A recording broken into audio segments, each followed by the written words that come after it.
Ni kongamano lililokutanisha wadau mbalimbali huku likibeba mada ya dola, masoko na uhamasishaji wa mitaji na nafasi ya ubia kati ya sekta ya binafsi na sekta ya umma.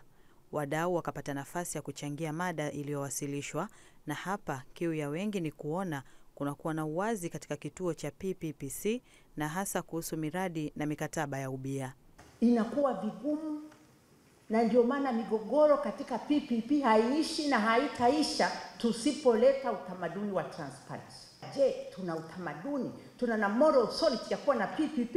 Na kituo chetu cha PPP kiangalie sasa mazingira ambapo tutaweza kupromote na kuattract foreign direct investment, na hatutaweza kufanikiwa bila kuweka mambo yetu sawa, bila kukubali sheria, bila kukubali uwazi. Kama ukiona mkataba umefichwa, uwe PPP uwe nini, ujue ni mbovu, una haja ya kuhangaika. Sasa huwezi kuwa mwazi bila kuwa na taarifa, na sisi sote hapa ni mashuhuda kwamba tatizo la upatikanaji wa takwimu, taarifa kutoka serikalini bado imekuwa ni kizungumkuti miaka nenda hadi rudi. Je, miradi tunayotekeleza ni ya kipaumbele? Je, tumeichagua kwa utaratibu ambao unakubalika? Je, tumeidesign hiyo miradi kwa namna ambavyo inapaswa?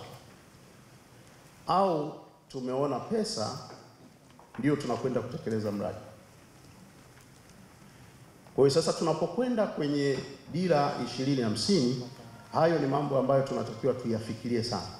Awali mada zilijikita juu ya umuhimu wa kuweka nguvu kwenye ubia kati ya sekta binafsi na sekta ya umma zikawasilishwa. Kwa PPP ni muhimu, lakini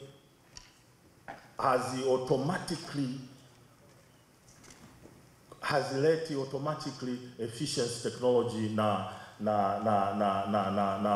na maendeleo na fedha kama ambavyo theory zetu zinaonyesha. Zitaweza tu kufanya hivyo kama tuna utawala bora. Na nitumie forum hii kuziomba halmashauri zote nchini zijikite katika kubuni miradi ambayo inaweza kutekelezwa kwa ubia ili kuipunguzia mzigo serikali na sisi wananchi tuweze kuhudumiwa vizuri. Ujenzi wa huu uchumi kwenda mwaka 2050, kwamba tujenge uchumi utakaofika takriban dola trilioni 1. Tunapozungumzia kuingia klabu ya $1 trillion GDP, lazima tutazame kwamba tunataka kufanana na nani katika hiyo karne ijayo.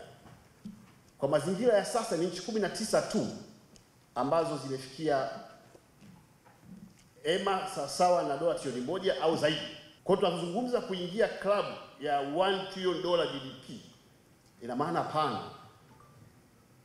Fanya scanning kwenye upande wa miundombinu ya umeme, ya barabara, ya bandari, ya reli na kadhalika. Angalia South Africa picha yake, angalia hali tulionayo, unaweza ukajua ni kwa kiasi gani tunahitaji uwekezaji, na uwekezaji huo hauwezi kutimizwa kwa tozo, kodi na mikopo, kwa sababu ni massive investment ambayo inahitaji alternative financing. Kongamano hilo limeambatana na uzinduzi wa kitabu kilichoandikwa na Profesa Mkandala kilichobeba ujumbe wa dola, soko na kushindwa kwa taasisi, kujifungua kwa uchungu wa kushinikiza, maisha ya mateso na kifo cha maumivu ya MV Bukoba. Sheila Mkumba, Azam News, Dar es Salaam.